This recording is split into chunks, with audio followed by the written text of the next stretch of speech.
जय हिंद दोस्तों, स्वागत है आपका।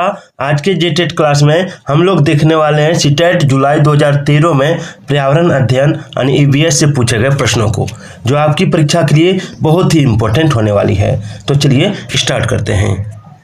पहला सवाल है कि उस वैज्ञानिक का क्या नाम है जिसने सर्वप्रथम मच्छर के पेट के अंदर ताक झांकी और यह सिद्ध किया कि मलेरिया मच्छर से फैलता है, तथा इस अनुसंधान के लिए दिसंबर 1902 में चिकित्सा के क्षेत्र में उन्हें नोबेल पुरस्कार दिया गया।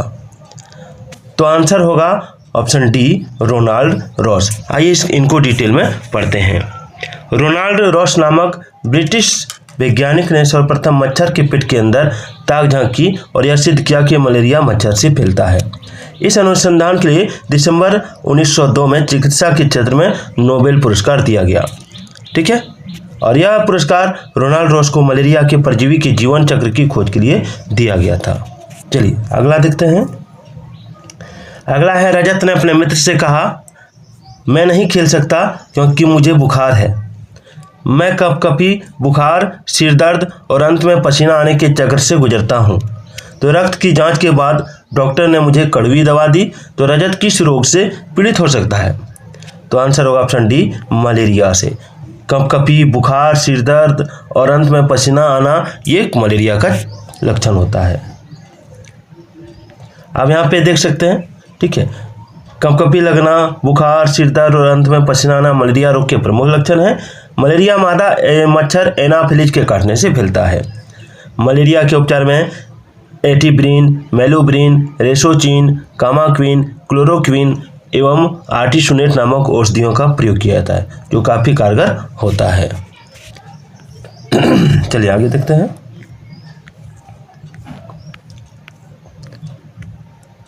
अगला सवाल है कि अल-बिरूनी कौन था? अल-बिरूनी कौन था?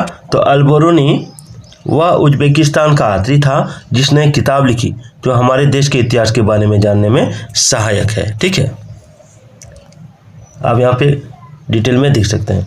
अल-बिरूनी उज्बेकिस्तान का यात्री था जिसने किताब तहकीक-ए-हिंद यानी किताबुल हिंद लिखी, जो हमारे देश के इतिहास को जानने में सहायक होता है। सुल्तान मोहम्मद गजनबी की सेना के साथ अल-बिरूनी भारत आया था और उसका असली नाम अबू रेहान मोहम्मद था। अल-बिरूनी ने अपने पुस्तक में हिंदुओं के इतिहास, चरित्र, आचार व्यवहार, परंपरा और वैज्ञानिक ज्ञान का विशद वर्णन किया है। आगे, रात में जागने वाले जानवर हर चीज को केवल काली और सफ़ेद ही देखते हैं। रात में जागने वाले जंतुओं की आंखों में शलाकाओं यानी रोड्स की संख्या अधिक होती है, जबकि शंकुओं यानी कॉन्स की संख्या बहुत कम होती है और यह अनुपस्थित होती हैं। तो इन जंतुओं को हर वस्तु काली और सफ़ेद दिखाई देती है। चलिए आगे बढ़ते हैं। हाथियों के झुंड के बारे में सही कथन को चुनिए। तो सही कथन होगा कि हाथियों के झुंड में केवल हथनियां और 14-15 वर्ष के बच्चे ही रहते हैं और झुंड की सबसे बुजुर्ग हथनी ही पूरे झुंड की नेता होती है। चलिए, पंखुड़ियों के अंदर फूल के बीच में कुछ पतली पाउडर जैसी संरचनाएं दिखाई देती हैं, जिन्हें कहते हैं, क्या कहते हैं? तो पराग कहते हैं। अब डिटेल में पढ़िए। पंखुड़ियों के अंदर फूल के बीच में कुछ पाउडर जैसी संरचनाएं दिखाई देती हैं, जिन्हें पराग कहते हैं, और परागकणों के परागकोश से मुक्त होकर उसी जाति के पौधे जायांग के वर्तिकाग्र तक पहुंचने की क्रिया को परागन कहा जाता है।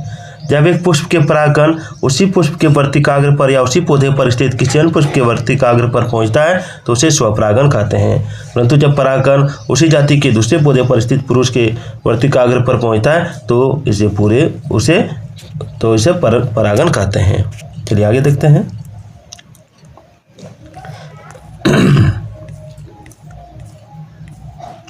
यदि आप रेलगाड़ी द्वारा अहमदाबाद जाएं तो आपको रेलवे स्टेशन पर अधिकतर बेचने वाले खाने की कौन सी चीज़ें बेचते मिलेंगे? तो आंसर होगा ढोकला, चटनी, नींबू वाले चावल। चलिए, क्योंकि ये यहाँ का स्थानीय खाना है। पक्षी अपने गर्दन बहुत अधिक हिलाते हैं, इसका कारण है, क्या कारण है? तो पक्षियों की आंखों की पुतली घूम नहीं सकती। ठीक है, इसलिए पक्षी अपना गर्दन बहुत अधिक घुमाते हैं। निवन के पश्चात कोई डॉक्टर रोगी से यह कहता है कि उसके खून में हीमोग्लोबिन की कमी है, तो उस रोगी की को आयरन की कमी को पूरा करने के लिए क्या क्या खाना चाहिए? तो उसे आंवला, हरी पत्तेदार सब्जियां और गुड़ खाना चाहिए। ठीक है।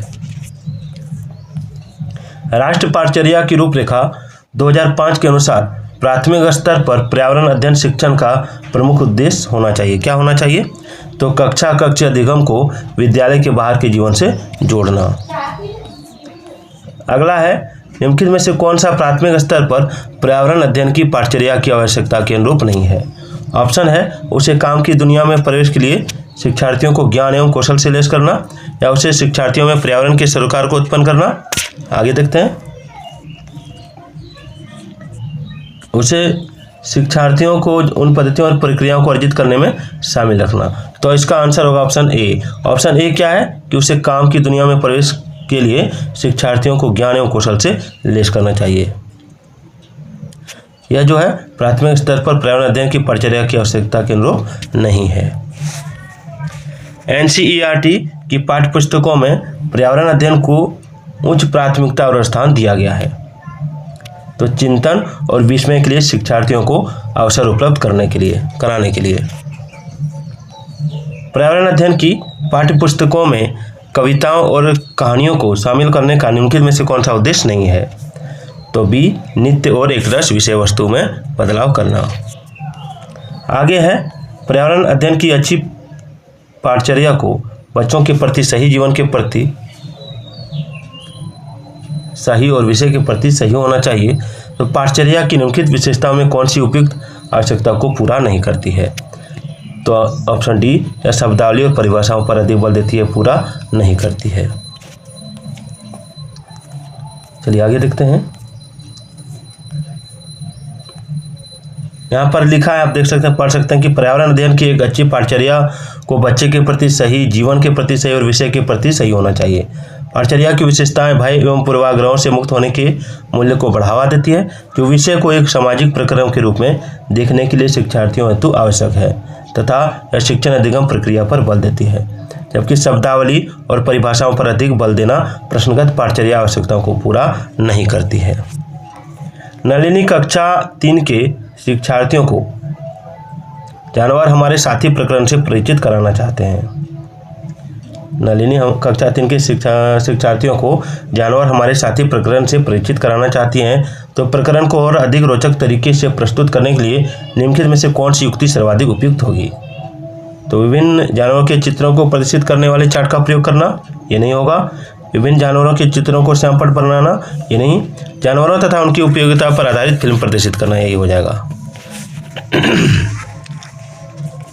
चलिए, कक्षा 5 की एनसीईआरटी की पर्यावरण अध्ययन की पाठ्यपुस्तक में प्रत्येक पाठ के अंत में एक खंड को शामिल किया गया है। हम क्या समझें? सुझाव दिया गया कि इस खंड में शामिल प्रश्नों के उत्तर का सही या गलत के रूप में आकलन नहीं किया जाएगा। तो यह परिवर्तन इसलिए किया गया है क्योंकि देखिए, आंसर दिया हुआ यह जानने में शिक्षक की सहायता करता है कि बच्चे कैसे सीख रहे हैं।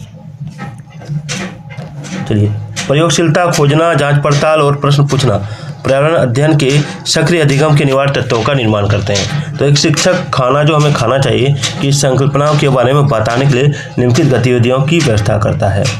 तो इसमें आंसर क्या होगा? आइए देखते हैं, डायरेक्ट आंसर बताऊंगा। इसका आंसर होगा ऑप्शन सी। ये शिक्षार्थियों से कहता है कि संभावित स्रोतों से संबंधित जानकारी एकत्रित करें।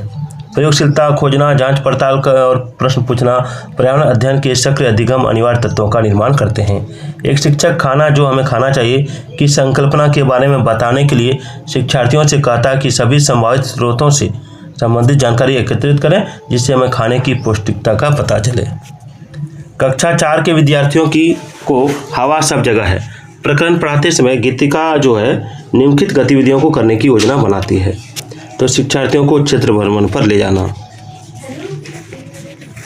चलिए, पर्यावरण अध्ययन की पाठ्यपुस्तकों में विभिन्न प्रकरणों में एक खंड करके देखो को शामिल किया गया, जिसका उद्देश्य क्या है? तो उसका उद्देश्य प्रत्यक्ष हस्तपरक अनुभव उपलब्ध कराना। पर्यावरण अध्ययन में एक अच्छे दत्त कार्य का मुख्य लक्ष्य होना चाहिए। क्या होना चाहिए? तो अधिगम विस्तार के अवसर उपलब्ध कराना। तो आज का ये वीडियो कैसा लगा कमेंट जरूर कीजिएगा।